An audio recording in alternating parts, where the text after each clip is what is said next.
போர்க்களம். charismatic wife, so lovable wife. அந்த மாதிரி 2 வைஃப் எனக்கு தெரியும். ஒன்னு மிஸ்ஸஸ் தசரதன் கைகேயி, ஒன்னு மிஸ்ஸஸ் ஷாஜஹான் மும்தாஸ். இந்த 2 பேரையுமே போர்க்களத்துக்கே கூட்டு போவானுங்களாம். இவங்க புருஷமாருங்க போர்க்களத்துக்கே கூட்டு போவாங்க. அந்த மாதிரி ஒருத்தன் பயங்கரமான லவ் பண்றான் மனைவியை, போர்க்களத்துக்கு கூட்டு போயிட்டான். இந்த பொண்ணும் நான் நீ போனாலாம் நான் இருக்க மாட்டேன், நீ பிரிவினும் சுடுமோ பெருங்காடு அப்படின்ட்டு வந்துட்டான். கூடவே வர்ற காட்சி ஆரம்பிக்குது. இதை எழுதியவர் ஜெயங்கொண்டார். எழுதப்பட்ட நூல் பரணி. ஆனை 1000 அமரிடை வென்ற மாணவனுக்கு வகுப்பது பரணி.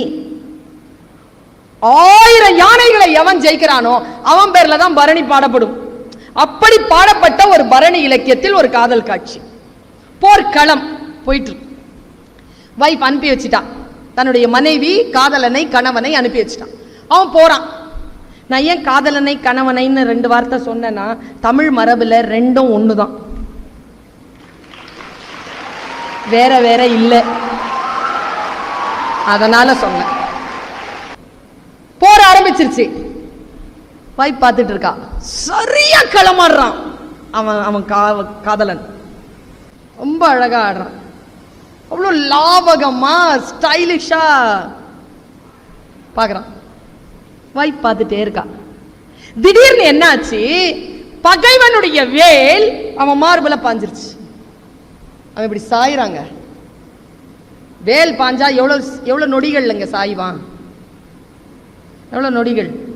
5 செகண்ட்ஸ். அவ்வளோ தூரம் நிற்குமா நான் பாடி? நின்ன அப்படி சாயிறாங்க. எங்க இருந்தோ அவ வேல் பாஞ்சதை பார்த்த உடனே நேரா ஓடி வந்தாலாம். பாருங்களேன், ஆயிரக்கணக்கானவர்கள் களமாடி கொண்டிருக்கக்கூடிய அவையில் தன் கணவனை சரியா கண்டுபிடிச்சா பாருங்க, அதுவே காதல் தானே. 1000 பார்வையிலே உன் பார்வையை நான் அறிவேன், உன் காலடி ஓசையிலே அந்த காதலை நான் அறிவேன். கண்ணதாசன். தன் உயிரோடும் ஆன்மாவோடும் ஒன்றிணைந்த கணவன் கீழே சாய்கின்ற அந்த வினாடியில ஜெயங்கொண்டார் எழுதுகிறார், ஓடி வந்து தன் உடம்பால தன் புருஷன் உடம்ப அப்படி தாங்கிட்டாளாம். புருஷன் உடம்பு மேல விழுது, இவ கீழே விழுந்துட்டான். அவன் சாவரத்துக்கு முன்னால செத்துட்டான். இதுதான் விஷயம். பாட்டு சொல்றேன் பாருங்க. அவ செத்ததுக்கு ஒரு காரணத்தை சொல்றார் ஜெயங்கொண்டார். அதான் இங்க கவிதையே. என்ன இருந்தாலும் மண்ணுனாலும் அவன் பொண்ணு தானே. கீழே விழுந்தா அவன் மண்ணு என்கின்ற பெண்ணின் உடலை தானே தழுவான்.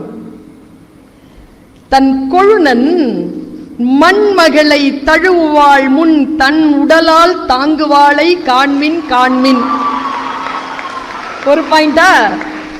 அடுத்த பாயிண்ட், இந்த மாதிரி வீர மரணம் அடைஞ்சு மேல் லோகத்துக்கு போயிட்டாங்கன்னா அவங்களுக்கு தான் கண்ணழகிகளும் உடல் அழகிகளும் பரிசாக இறைவனால் கொடுக்கப்படுமே. ஊர்வசி, ரம்ப, மேனக்க எல்லாம் அங்க நின்று உங்களை வரவேற்பாங்க, நீங்க இங்க வந்து வீர மரணம் அடைஞ்சா அப்படின்ட்டு ஒரு ஐதீகம் இருக்கு இல்லையா. அதனால தன் கணவன் செத்துட்டானா அங்க போன உடனே யாராவது ஒரு பெண் வந்து, விண்ணாட்டு மகளிர் தன் கணவன் உயிரை புணரா முன்னம் தன் ஆவி ஒக்க விடுவாளை காண்மின் காண்மின். மண்மகள் தழுவாள் முன் தன் உடலால் தாங்கி விண்ணாட்டு பெண்கள் அவன் உயிரை புணர்வதற்கு முன்பு தன் ஆவி ஒக்க விடுவாளை காட்டுகிறார் ஜெயங்கொண்டார் பரணியில்.